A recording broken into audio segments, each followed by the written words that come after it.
अस्सलाम वालेकुम बच्चों। अच्छा यार, हमारा ये सिस्टम का पहला चैप्टर है जिस पे what to cram what to understand वाली मैं वीडियो बना रहा हूँ। और वैसे तो मैं यही समझता हूँ कि सिस्टम से एक रटे वाला सवाल, अच्छे रटे वाला सवाल आएगा अगर आएगा, दो रटे वाले सवाल आएंगे अगर आएंगे या रट्टा वाला सवाल एक ही आएगा, जो भी हिसाब है उसकी ग्रेड के हिसाब से।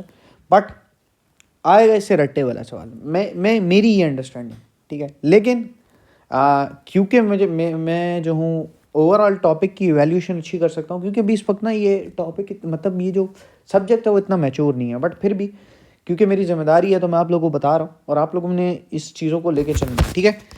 पहला जो हमारे पास टॉपिक है ERP बेसिक्स एंड ऑब्जेक्टिव, इससे क्रैमिंग का भी क्वेश्चन आ सकता है, याद करने वाला भी। कीवर्ड्स याद रखने, क्रैमिंग मतलब हेडिंग्स और कीवर्ड्स, पूरा रट्टा नहीं मारना वर्ड बाय वर्ड। और इससे अपनी एक केस स्टडी भी बना के आ सकती है। ये केस स्टडी टाइप ऑफ रट्टा क्वेश्चन ही होगा, ठीक है। ये केस स्टडी अब बेशक पढ़ लो, इस तरह की केस स्टडी आ सकती है, लेकिन ये रट्टा क्वेश्चन ही तकरीबन है। तो मतलब आपने इसको तो सिर्फ याद करना है, ठीक है, याद करने के एतबार से। मॉड्यूल्स, कंपोनेंट्स, इससे आप क्या कहते हैं, एक्सपेक्ट कर रहे हो कि रट्टे वाला सवाल भी आ सकता है, और इससे आप ये भी इम्पैक्ट कर सकते हो कि वो आपसे आइडेंटिफिकेशन करा सकता है। तो यानी अंडरस्टैंड करना भी लाजमी है। तो इस क्वेश्चन से भी, इस पार्टिकुलर एरिया से भी केस स्टडी भी आ सकती है, और याद हेडिंग्स वगैरह याद करनी है, अंदर वाला डेटा भी याद रखना है।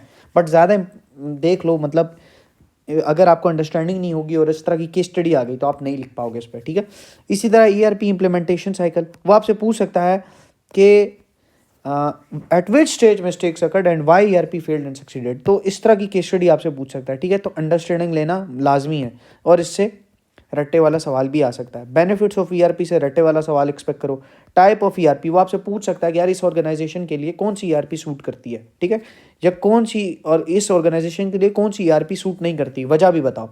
तो इसकी भी अंडरस्टैंडिंग भी लेनी है और याद भी करना है, ठीक है। रट्टे वाला सवाल भी आ सकता है, इससे सिर्फ रट्टे वाला सवाल आ सकता है, या ऐसा भी कर सकता है कि टाइप दे दो, बताओ क्या चैलेंज फेस होगा ऑर्गेनाइजेशन को, तो समझना भी है इसको। लेकिन इससे case study, individual case study कोई नहीं आ सकती। तो ये दो एरिया है जो इंडिविजुअल केस स्टडीज़ के लिए बिल्कुल इंपॉर्टेंट नहीं है। बाकी एरिया से केस स्टडी भी एक्सपेक्ट कर सकते हो, रट्टा वाला सवाल भी एक्सपेक्ट कर सकते हो। अब मैं आप लोग के लिए गिफ्ट लाया हूँ, ये देख लो, ये हमारे पास एक माइंड मैप है। लेकिन यार ये माइंड मैप्स मैंने बना लिए हैं, और माइंड मैप्स आप लोगों को तभी ही मिलेंगे जब आप लोग क्या कहते हैं, अच्छा रिस्पॉन्स शो करो कमेंट सेक्शन में, ठीक है। तो ये माइंड मैप का स्क्रीनशॉट लेना है तो ले लो।